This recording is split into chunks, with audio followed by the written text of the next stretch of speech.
CBI ने एक बहुत बड़ी गिरफ्तारी करी है और वो गिरफ्तारी छोटी मोटी गिरफ्तारी नहीं है। एनसीपी अध्यक्ष शरद पवार के काफी ज्यादा करीबी बताए जाते हैं और उसकी गिरफ्तारी के बाद तो महाविकास अघाड़ी सरकार में पूरी तरीके से हड़कंप मच चुकी है। लोगों ने ये एक्सपेक्ट नहीं किया था इतना बड़ा अधिकारी गिरफ्तार हो जाएगा, सीबीआई के चंगुल में फंस जाएगा।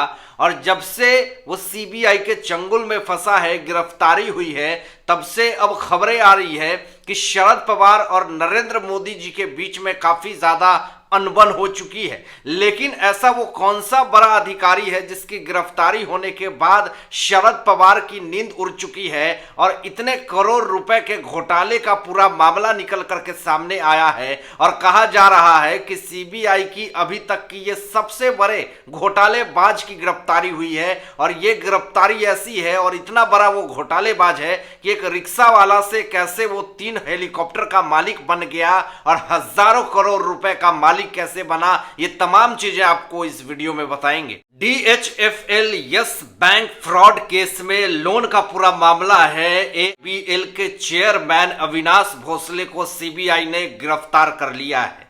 अब आपको यहां पे बता दें कि अविनाश भोसले जो है वो रियल एस्टेट के किंग भी कहे जाते हैं और इनका संबंध जो है वो महाराष्ट्र के बड़े बड़े नेताओं से है। लेकिन सीबीआई ने जिस तरीके से ताबड़तोड़ छापेमारी करी और छापेमारी के दौरान बहुत सारी चीजें निकल करके सामने आई और इनके साथ काम कर रहे बहुत सारे कार्यकर्ताओं के घर पे भी छापेमारी, और छापेमारी करने के बाद उन कार्यकर्ताओं के घर से ऐसे ऐसे सबूत मिले कि अविनाश भोसले को धर दबोचा और उनको गिरफ्तार किया गया। अब खबरें यह आ रही है कि अविनाश भोसले को जब से गिरफ्तार किया गया है तब से महाराष्ट्र के बड़े बड़े नेताओं के भी नाम सामने आ सकते हैं। और ये पूरी तरीके से कैसे पूरा मामला निकल करके सामने आया, आपको बताते हैं कि किस तरीके से लोन के माध्यम से किस तरीके से फंडिंग करते थे राजनीति के क्षेत्र में। ये तमाम चीजें यस बैंक फ्रॉड केस में निकल करके सामने आ गया है कि अविनाश भोसले बहुत दिनों से राजनीतिक में फंडिंग कर रहे थे। अब यहां पे आपको इंपॉर्टेंट बात बता देना चाहते हैं कि पुणे स्थित सीबीआई ने रियल एस्टेट के सारे समूहों पे छापेमारी करी, इनके साथ काम कर रहे लोगों पे भी छापेमारी हुई। और इस दौरान सीबीआई के एफआईआर में क्या है, ये सारी चीजें मैं आपको शेयर कर रहा हूं। यहां पे अविनाश भोसले को यस बैंक के संस्थापक राणा कपूर और DHFL के कपिल वधावन से जुड़े एक कथित भ्रष्टाचार मामले में गिरफ्तार किया गया। सीबीआई को शक है कि अवैध धन महाराष्ट्र में स्थित कई रियल एस्टेट कंपनियों के माध्यम से भेजा गया था। सीबीआई की एफआईआर में क्या है वो मैं आपको यहां पे बता देना चाहता हूं। सीबीआई ने आरोप लगाया है कि कपूर ने वधावन के साथ यस बैंक के माध्यम से DHFL को वित्तीय सहायता देने के लिए एक आपराधिक साजिश रची, जिसके बदले में उनके और उनके परिवार के सदस्यों को उनके द्वारा आयोजित कंपनियों के माध्यम से अनुचित लाभ मिला। सीबीआई की एफआईआर के अनुसार ये घोटाला बैंक फ्रॉड अप्रैल और जून 2018 के बीच शुरू हुआ, जब यस बैंक ने घोटाला प्रभावित DHFL के अल्पकालिक डिबेंचर में 3700 करोड़ रुपए का निवेश किया। इसी मामले में अविनाश भोसले को अब गिरफ्तार किया गया है। अविनाश भोसले को एनसीपी अध्यक्ष शरद पवार के काफी ज्यादा करीबी माना जा रहा है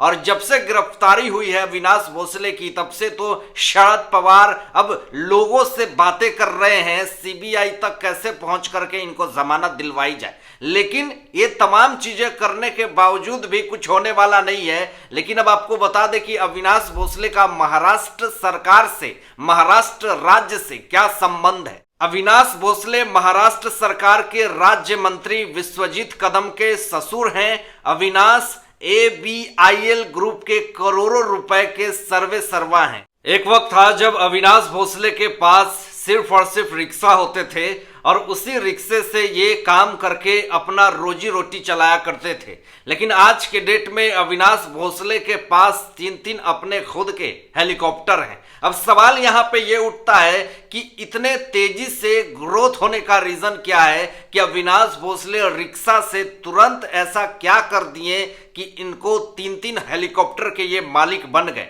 सवाल तो खड़ा होता है और ये सवाल पूरा देश और दुनिया जानना चाहता है। आज अविनाश भोसले को सीबीआई ने गिरफ्तार किया है तो सियासत पूरी तरीके से गर्म हो चुकी है, राजनेताओं की तरफ से विरोध हो रहा है। लेकिन इससे क्या फायदा? यहां पे साफ तौर पे सीबीआई ने छापामारी और छापेमारी के दौरान ऐसे ऐसे सबूत इकट्ठा किए। अब ऐसी स्थिति में अविनाश भोसले का जमानत हो पाना काफी ज्यादा मुश्किल है, क्योंकि इन्होंने जो भी काम किए, yes bank loan fraud case किया, इससे तमाम चीजें अभी तक गुनाह हुए हैं। अब ऐसे पेचीदा केस बन चुके हैं कि अविनाश भोसले की जमानत अपने आप में एक बहुत बड़ा मुसीबत हो सकता है। सीबीआई को शक है कि अवैध धन महाराष्ट्र से बहुत ऐसे राजनेताओं के अकाउंट में भेजे गए हैं रियल एस्टेट के माध्यम से।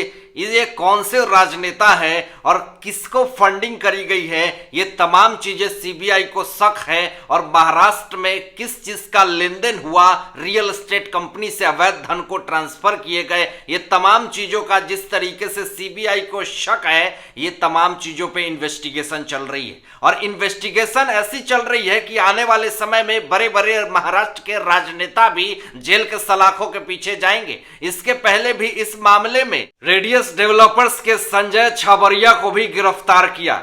यानी ये पूरा मामला पूरी तरीके से अपने आप में कॉम्प्लिकेटेड होते हुई जा रही है और इस मामले में गिरफ्तारी पे गिरफ्तारी हो रही है। पिछले साल ईडी ने अविनाश भोसले के 40 करोड़ रुपए जब्त किए थे और इनके सहयोगी संजय छाबरिया भी इनके काफी ज्यादा करीबी हैं। इनको इससे पहले ही गिरफ्तार करके इनको दबोचा गया, इनसे पूछताछ चल रही है। इनके घर पे अविनाश भोसले के छापा मारी गई और बहुत सारे दस्तावेज निकल करके सामने आए और कहा गया है कि महाराष्ट्र के बड़े बड़े नेताओं से इनकी घनिष्ठ मित्रता है, अच्छी पकड़ है। और इससे साफ तौर पे पता चल सकता है कि जब अविनाश भोसले की गिरफ्तारी हुई है तो एनसीपी अध्यक्ष शरद पवार की समस्याएं क्यों बढ़ रही है, आखिर उनको सबसे ज्यादा चिंता क्यों हो रही है। ये तमाम चीजें इस चीज को दर्शाती है कि अविनाश भोसले की गिरफ्तारी से काफी ज्यादा नाखुश हैं शरद पवार। लेकिन ये तमाम महाराष्ट्र के बड़े बड़े राजनेताओं को जिनको फंडिंग कर रहे थे, वो तमाम लोगों की अभी चिंताएं बढ़ रही है